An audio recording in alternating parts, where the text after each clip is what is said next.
Almost all parents at some point have asked themselves the question, is my child asking for something or is my child being demanding? And there are simple ways for you to learn the difference and to teach kids of all ages the importance of asking nicely, really asking, not demanding and being entitled.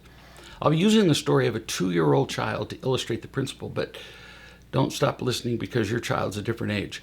What you learn here can be easily applied to children of all ages.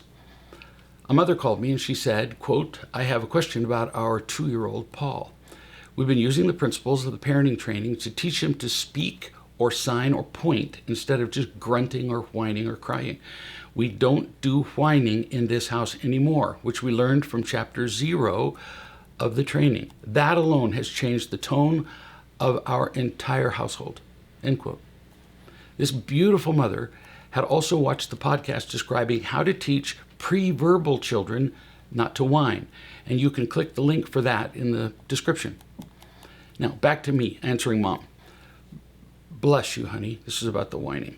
You are one of the few parents who understand how easy it can be to eliminate a behavior like whining that just fills the house with tension. Mom continued, when Paul tells me what he wants, though, it usually sounds like a command. I like that he knows what he wants, but I don't want to lead him to believe that he's controlling me. I saw controlling in my mother, and it made everybody miserable.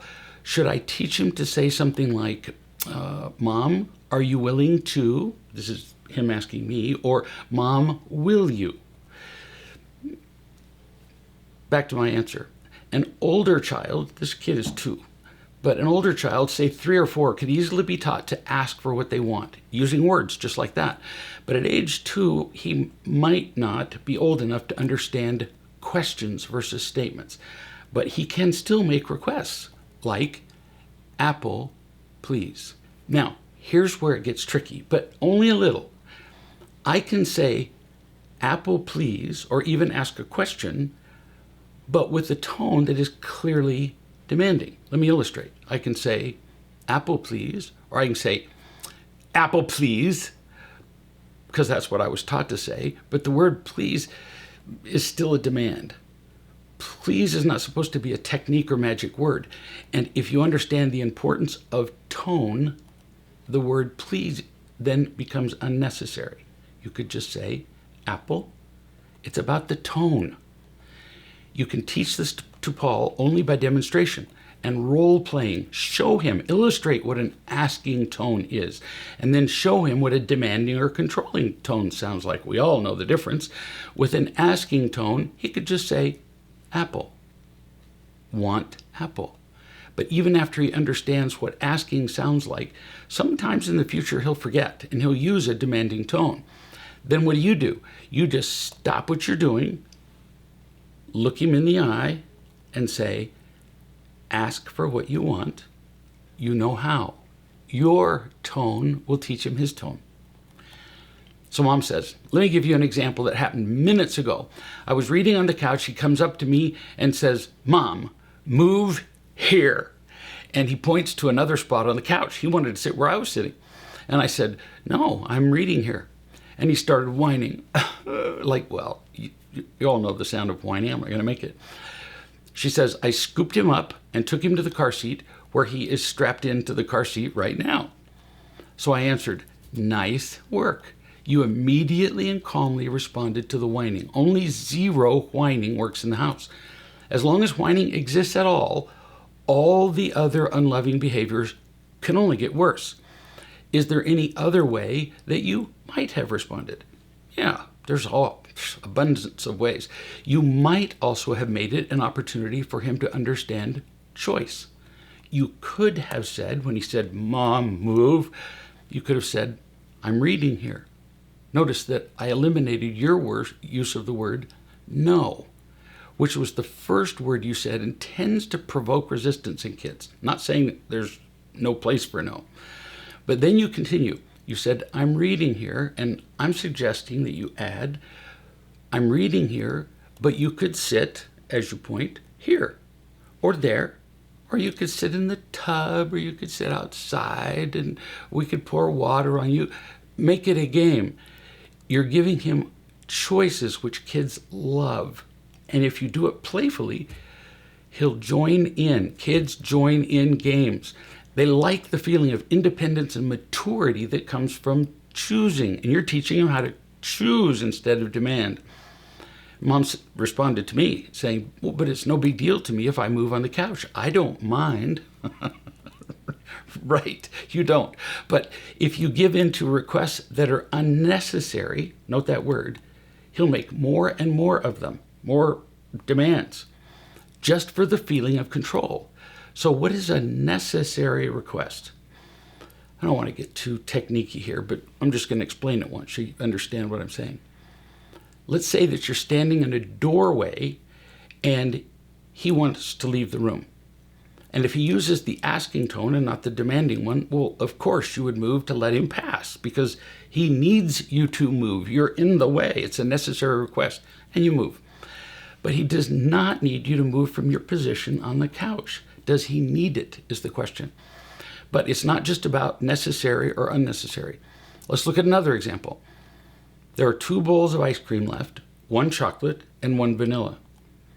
You prefer the chocolate and plan to eat the chocolate, but before you take it for yourself, Paul asks for it. And often kids ask for what you have.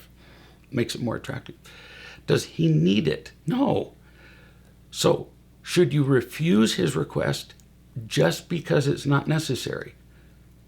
Not necessarily, no. There are other factors to consider. 1, inconvenience. Consider the price you pay for giving Paul what he wants. Suppose he wants mango ice cream, which would require you getting up from what you're doing and going to the store.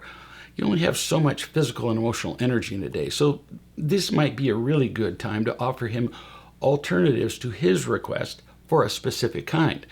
Weigh the inconvenience. 2, Paul's tone. If he's demanding, do as I've already described. Teach him what an acceptable tone sounds like and looks like, and if he whines, he goes to the car seat.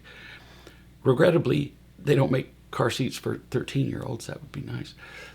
3, Paul's need to experience no as an answer. So it doesn't matter whether it's necessary or not. Sometimes they just have to be told no. On occasion, even when his request is not inconvenient and his tone is good, you have to just say, no, I'm going to eat the chocolate ice cream. Why? Because you're preparing him for life, and how you treat him will become his pattern for how he sees everything in the world. If you don't sometimes refuse him, he will learn that the world at this age always gives him what he wants. And from there, it's a short road to Paul believing that the world must give him what he wants. And that is entitlement. And boy, you really don't want to deal with that. Not now, not later. It's a kind of death. You'll find a lot about entitlement in the podcasts and in the parenting training. Mom said another example. When we get in the car, he almost always tells me a song he wants to play on the radio or whatever. Again, follow the algorithm. Is this request necessary? No. So consider the criteria for granting an unnecessary request. Is it inconvenient? Probably not. Is his tone good? Let's assume that it's good. So most of the time, you'll just play the song he wants. Why not? He's having fun.